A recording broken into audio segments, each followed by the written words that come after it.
प्रिय दर्शकों, मेरे चैनल में आप सबका फिर से स्वागत है।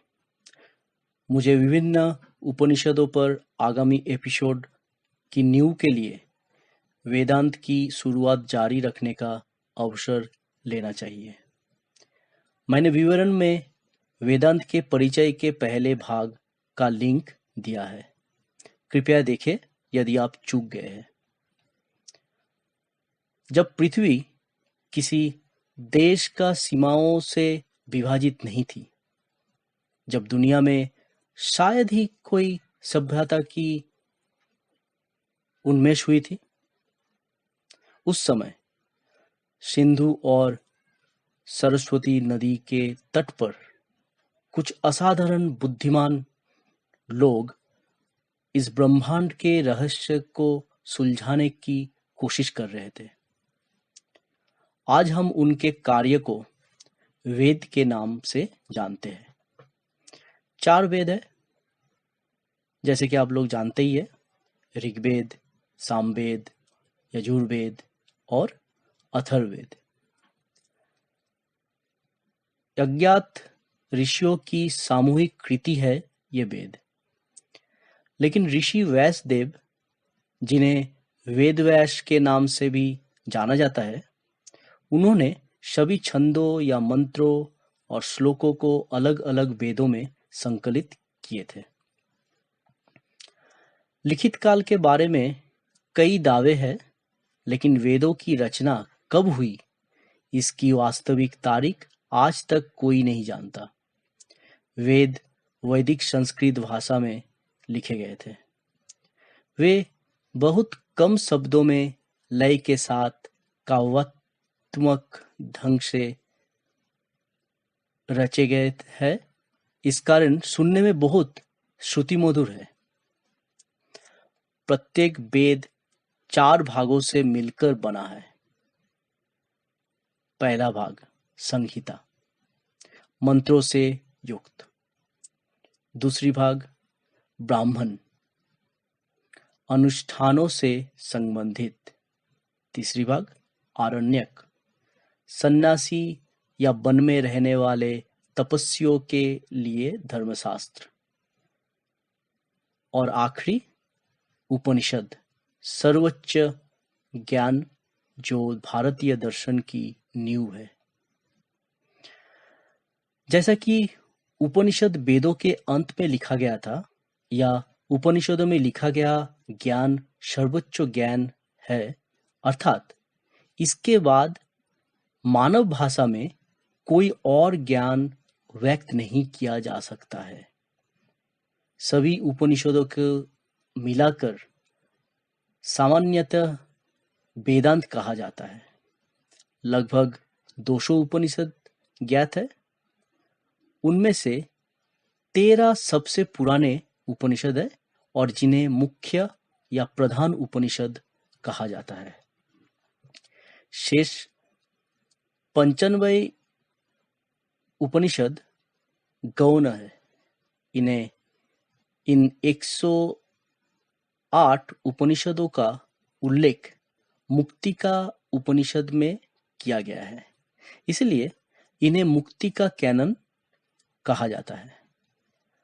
अन्य उपनिषद नए उपनिषद है जो मुक्तिका कैनन के किसी भी उपनिषद के स्तर से मेल नहीं खाते।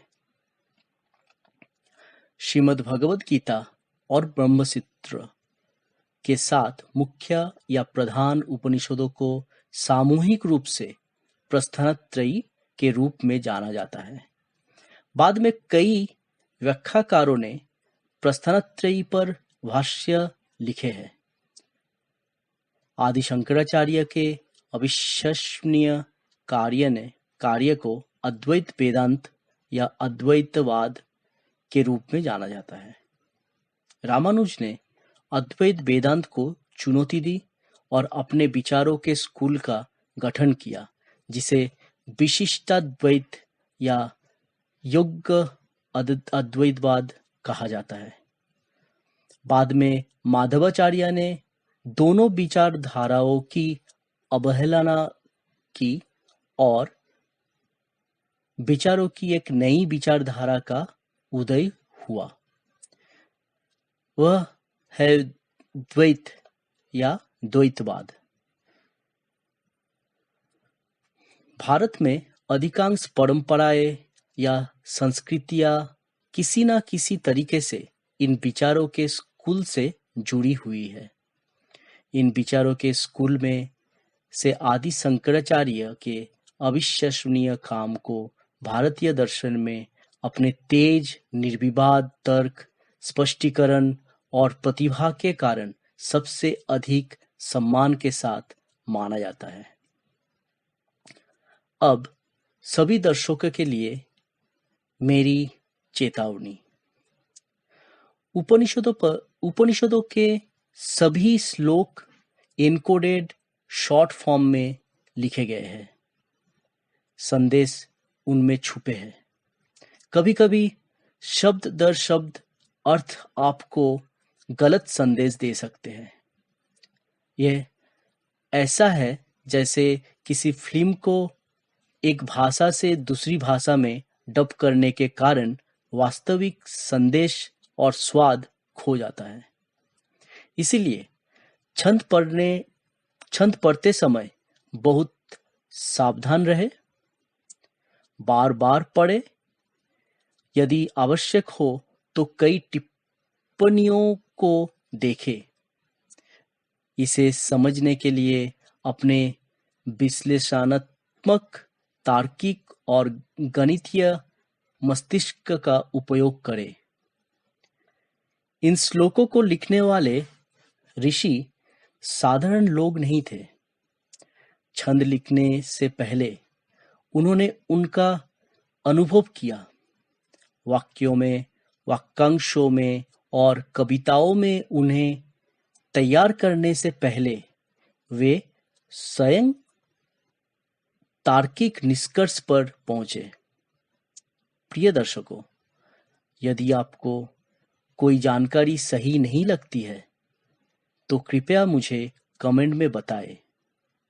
अंत में मैं आप सभी से अनुरोध करूंगा कि इस वीडियो को अपने दोस्तों और परिवारों के साथ साझा करें। वीडियो को लाइक करें, मेरे चैनल को सब्सक्राइब करें।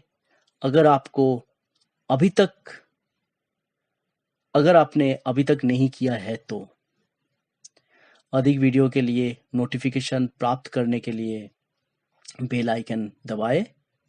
अपने विचार टिप्पणियों में साझा करें। धन्यवाद। आपका दिन शुभ हो।